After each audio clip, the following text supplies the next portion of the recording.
Le 55 rue Buffon ressemble à une fournaise.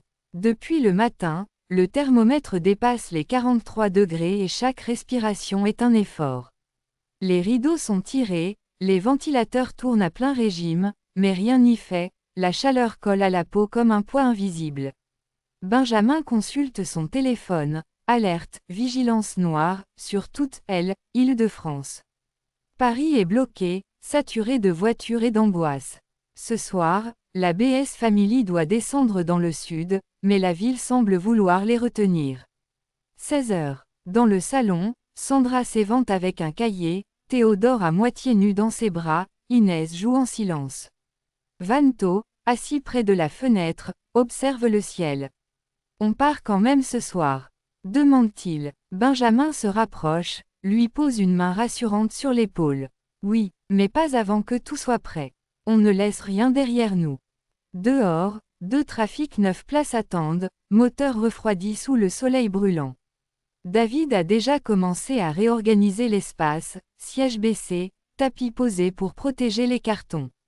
Marielle dirige les opérations d'une voix ferme, malgré les gouttes de sueur qui coulent sur son front. Dylan prend les sacs bleus et cale les au fond. Jay, tu branches la mini-télé dans la glacière électrique. Walid, Samuel, faites passer les nappes et les draps. Noémie ferme soigneusement une glacière pleine de bouteilles d'eau, sourire nerveux mais déterminé. 17 h. La cour résonne du bruit des pas, des portières, des cartons déplacés. Chaque membre du groupe met la main à la pâte. Gilou s'éponge le front avec un vieux torchon. Laure, assise sur une caisse, plaisante. Si l'orage tarde, c'est nous qui allons exploser avant. Les rires sont faibles, nerveux. Tout le monde sent la tension grimper. 18 h. Sur le parking ombragé, on partage un repas rapide, sandwich, chips et fruits. Les enfants mangent sans vraiment goûter, le regard souvent tourné vers le ciel. Inès chuchote soudain à sa mère. Maman, on dirait que le ciel nous regarde. Un silence traverse le groupe. Même les adultes ressentent cette impression étrange, au-dessus d'eux, les premiers nuages s'empilent comme des murailles grises. 19 h. Le vent tombe brutalement. Plus un souffle, l'air devient irrespirable, le ciel s'assombrit d'un coup, et un cumulonimbus géant se dresse au loin, montant comme une cathédrale noire. Sandra serre Théo contre elle.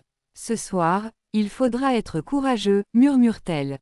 Benjamin fixe l'horizon, son regard est dur. À 22 h, on démarre. Ni avant, ni après. 20 h. Les portes des véhicules sont laissées entr'ouvertes pour aérer. Tao, la maman de Wong, distribue des bouteilles d'eau glacée. Wong tire sur la manche de Dylan.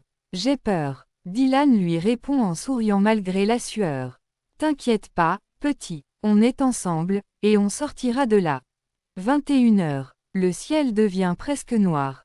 Des éclairs silencieux zèbrent l'horizon, comme des avertissements. Laure se lève, les bras croisés. Si on traîne, on sera pris dedans. David sort ses clés et fait tourner son trousseau comme un signal. Les enfants rassemblent leurs affaires, sacs bien calés. Jay termine de vérifier la connexion de la mini-télé, au cas où. Tout est prêt, mais personne n'ose encore bouger. 21 h 50. Dernière vérification. Jean recompte 2 fois. On est 18, c'est bon. Sandra prend Benjamin à part, les yeux brillants d'inquiétude. Promets-moi qu'on sortira de Paris vivant. Il lui prend les mains. Je te le promets, même si le ciel tombe, on tiendra. 22 h. Enfin, les moteurs rugissent.